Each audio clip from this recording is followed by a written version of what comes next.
मुख्यमंत्री श्री भजनलाल शर्मा ने जयपुर में लोक सेवा दिवस पर आयोजित कार्यक्रम में शिरकत की। इसी दौरान समारोह को संबोधित करते हुए सीएम श्री शर्मा ने कहा कि लोकतंत्र के बुनियादी ढांचे को मजबूत बनाए रखने में लोक सेवकों की अहम भूमिका होती है। उन्होंने कहा कि विकसित भारत और विकसित राजस्थान के निर्माण के लिए अंतिम पंक्ति में खड़े व्यक्ति को विकास की योजनाओं से लाभान्वित करना बेहद जरूरी है एवं इस कार्य के सफल क्रियान्वयन की जिम्मेदारी लोक सेवकों की है। उन्होंने कहा कि लोक सेवक को सुशासन के लिए कर्तव्य निष्ठता, दृढ़ इच्छा शक्ति और पूर्ण संवेदनशीलता के साथ काम करना चाहिए। राजस्थान संपर्क पोर्टल के माध्यम से 1.5 करोड़ से अधिक शिकायतों का निस्तारण किया जा चुका है। गत एक साल में दर्ज लगभग 33 लाख मामलों से 99% से अधिक निस्तारण हो चुके हैं। इसके लिए मैं आपको बधाई देता हूं।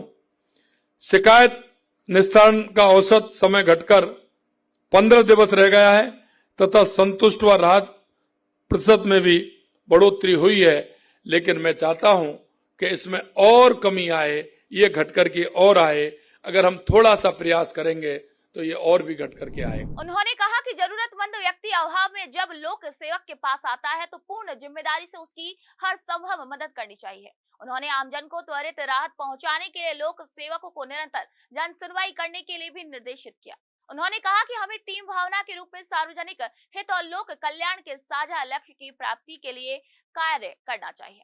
वहीं आप सभी को बता दें कि भाजपा नेता राजेंद्र राठौड़ के जन्म दिवस पर संकल्प दिवस पर मुख्यमंत्री श्री भजनलाल शर्मा ने कहा कि राजेंद्र राठौड़ 7 बार लगातार विधायक रहे हैं। एक जन प्रतिनिधि के तौर पर आमजन की सुबह से ही जन सुनवाई करते रहे हैं। आप सबका साथ सबका विकास में विश्वास रख चूरू में विकास के काम भी करवा रहे हैं। हमारी सरकार ने भी बजट में चूरू में विकास की गति को तेज किया है। आप सभी को बता दें कि कांग्रेस ने यमुना के जल के नाम पर धोखा दिया। कांग्रेस का शेखावाटी के विकास से नाता नहीं है। मैंने हरियाणा चुनावों में कहा था कि शेखावाटी की जनता की आत्मा भाजपा के साथ है, इसीलिए कांग्रेस सरकार नहीं आएगी। अब यमुना जल टास्क फोर्स बनाई गई है। जो संकल्प पत्र में जो हमने आपसे वायदा किया उसको एक एक वायदे को पूरा करेंगे। आपने देखा हमारे जो किसानों के बेटे हैं, क्योंकि प्रधानमंत्री जी का शेखावाटी से बहुत लगाव है। जब मैं उनसे मिलने गया तो उन्होंने कहा ये शेखावाटी के वो लोग हैं, यहाँ का किसान धरती का सीना चीर करके अन्न उगाता है और मेरे वो किसान का जवान देश की सीमाओं पर सुरक्षा करता है। सबसे ज्यादा सैनिक भाई हैं तो मेरे शेखावाटी के अंदर हैं। इसलिए मैं कहना चाहता हूं, ऐसे लोगों के सपनों को अगर कोई तोड़ेगा तो उसको कितना पाप लगेगा, ये आप मुझे बता दीजिए।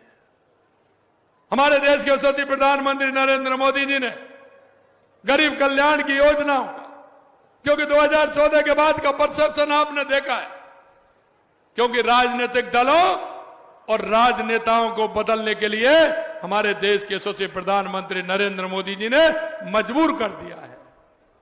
मजबूर इसलिए कर दिया कि चाहे हमारे गरीब कल्याण की योजनाएं हो, चाहे हमारे विकास की योजनाएं हो, देश में आतंकवाद नक्सलवाद का खात्मा हो या दुनिया में बढ़ता हुआ भारत का गौरव हो, ये अगर किया है तो देश के यशस्वी प्रधानमंत्री नरेंद्र मोदी जी ने किया है।